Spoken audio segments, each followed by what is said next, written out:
Pourquoi les Africains sont souvent très émotionnels? Les Africains sont dans l'émotion, en particulier les Togolais. Vous êtes dans une situation, vous êtes dans un combat. Et ceux qui sont à la hauteur de ce combat, ceux qui font de belles analyses, ils ont des sources d'informations quand ils vous informent, parce que vous pourriez être plus panafricain, plus patriote que cette personne, alors vous les attaquez. Regardez, entre-temps, on nous avait dit qu'il y a un Togolais vivant au Mali qui a été kidnappé et déporté au Togo. Le gars vivait au Mali et de jour au lendemain, il se retrouve dans la prison civile de Lomé. Aujourd'hui, Ferdinand Aiguille revient avec des preuves à l'aide. Regardez et dis-moi ce que vous en pensez dans le commentaire. Si l'AES est vraiment patriote, est vraiment panafricain, dis-moi ça dans le commentaire. Ce jeune homme-là, si la technique peut me passer, voilà le jeune homme qui a été arrêté au Mali, qui a été kidnappé au Mali. Je passe cette pièce d'identité qu'il avait au Mali pour tous les incrédules, ceux qui racontaient des histoires que ouais, il n'a pas fait ci, il n'a pas fait ça. Son nom, c'est Azi Godfrey Messon. Il est de Tchévier Pali à Tchadomé. On a finalement retrouvé les traces de ses parents parce qu'aucun de ses parents ne savait qu'il a été enlevé au Mali et ramené au Togo. Et on a retrouvé les traces de ses parents. Ses parents le croyaient même au Burkina, alors qu'il était au Mali. C'est un DJ. Vous allez bien voir sur le truc qu'on a mis sa filiation, et puis on a dit DJ animateur. Et donc, ce gars a été kidnappé et il a été gardé en détention pendant 7 jours. Et après 7 jours, il a été amené dans un petit avion au Togo. On est en train de regarder si on peut, avec des amis, si on peut remonter à tous les vols qu'il y a eu pendant le mois de juillet entre le Togo et Bamako. Et il a été ramené à Lomé Manu Militari, les yeux bandés. Et selon les informations qu'on a reçues, l'avion s'est immobilisé sur un petit tarmac. Je crois savoir que c'est sur la base militaire aérienne de Lomé. C'est ce que je pense. Sur la base, selon les témoignages qu'on a reçus, l'avion s'est immobilisé sur un petit garage comme ça. Donc, c'est pas la base étant détachée de l'aérogare, certainement, je pense que c'est là-bas. Puisqu'il n'a pas été fait mention de ce qu'il était à un endroit, et il a été déplacé sur une longue distance à un autre endroit. Et donc, l'avion était immobilisé là-bas. Et après, il a été extrait de l'avion. Il y avait 4 personnes qui l'entouraient dans l'avion. Et ils l'ont emmené à la DCPJ, où il a fait l'objet d'interrogatoires pendant plusieurs jours. Il a fait 17 jours à la DCPJ. Et après, ils l'ont présenté au procureur, accusé de complot contre la sécurité intérieure de l'État, trouble à l'ordre public aggravé, je ne sais pas quoi. Et il y a 3 chefs d'accusation et il a été placé sous mandat de dépôt. Aujourd'hui, il est à la prison civile de Lomé. Donc, j'ai voulu apporter ces éléments complémentaires. La technique peut passer à la deuxième pièce. Ça, c'est sa pièce d'identité quand il était au Mali. Il y a une deuxième pièce, sa carte de résidence. Je vais la passer aussi. J'ai voulu apporter cette précision par rapport à tous ceux qui, lorsqu'on a donné l'information, s'agitaient que oui, c'est pas possible, il y a ci, il y a ça, il y a tout ça. Si les autorités maliennes font déporter un Togolais à Lomé, ils vont vous le confirmer, même si vous êtes leurs amis. Ils vont vous dire ça.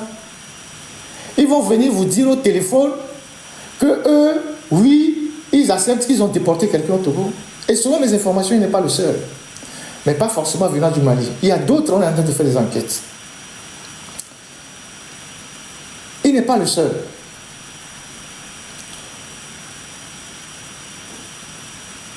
Il n'est pas le seul. Alors, comment s'est fait que ce monsieur qui était à Bamako s'est retrouvé par magie à la prison civile de Lomé? Il a disparu. Comme ça. C'est comme le général Yarki nous disait que lorsque les gens voulaient brûler le marché, ils sont allés au cimetière de Kamarodo et ils ont fait les pratiques mystiques, ils ont disparu, ils se sont retrouvés au grand marché, qu'ils ont brûlé. Donc il a disparu. Il a disparu de Bamako comme ça, il s'est retrouvé à la prison civile de Lomé. C'est un prestidigitateur, c'est un magicien. Je comprends qu'il y a des Togolais qui idéologiquement sont avec l'AES et qui sont embarrassés par cette histoire et qui cherchent à dire que c'est faux. Alors que votre propre frère est dans la merde.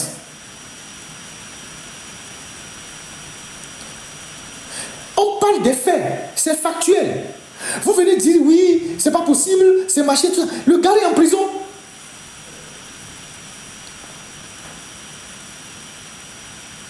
Le gars est en prison. Le gars a été ramené à Lomé par avion.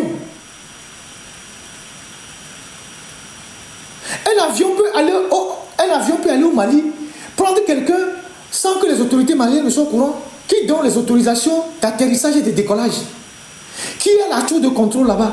Un pays en guerre, un avion peut venir atterrir comme ça et repartir sans rien.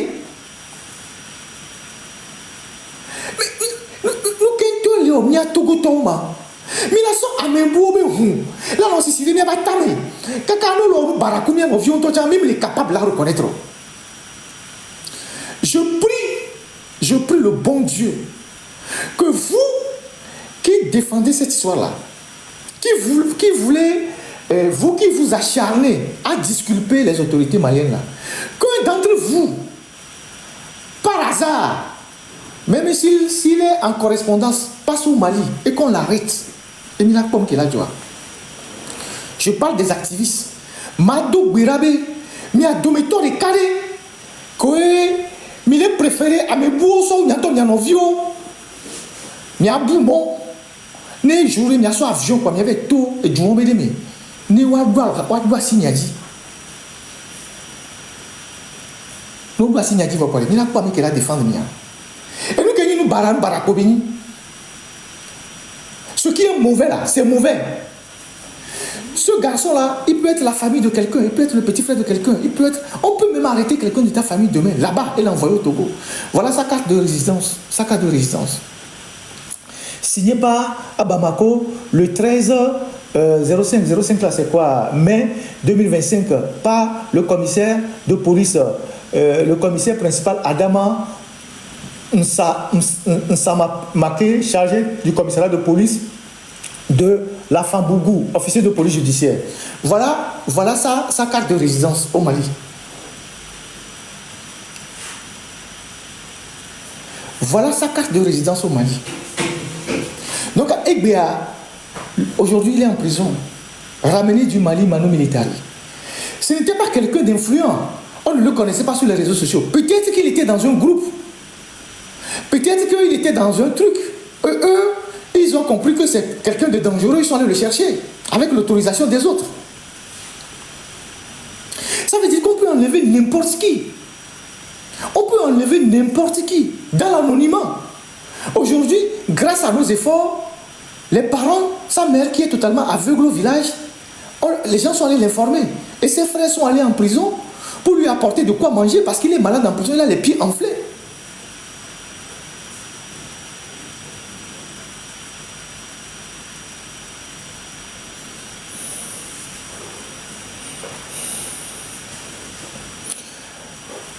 Moulé Dogbira, je prie que vous, les activistes là, qui préférez les autres à vos propres frères, qu'un jour, un d'entre vous, qui prétend combattre les Nyasingbe, passe par l'AES, quand on va le choper là, ne venez pas nous appeler.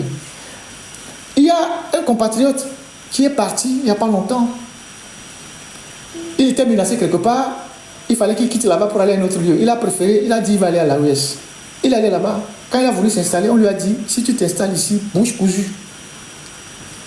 On ne te donnera pas d'autorisation pour rester ici si tu continues pas à faire des vidéos pour chasser, pour demander qu'on renvoie Faure Gnassingbé. Il a quitté. Il est parti dans un autre pays. Lui-même, un jour, il va témoigner de ce qu'il a vécu là-bas, vous allez comprendre.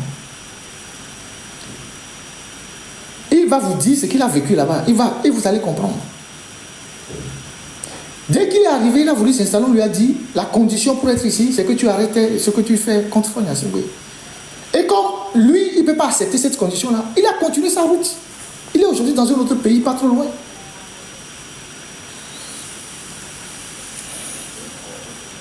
Même les gens de Afrique Média, les Bandakani, qui étaient les plus grands soutiens de ces gens-là, aujourd'hui ils sont en train de changer de langage. Ce que nous on avait vu avant, c'est maintenant qu'ils voient ça. Allez suivre l'Afrique Média, c'était eux les plus grands soutiens de ces gens-là. Aujourd'hui ils sont en train de changer leur langage. Je peux vous envoyer les extraits de Bandakani, plein, qui tirent sur eux à boulet rouge.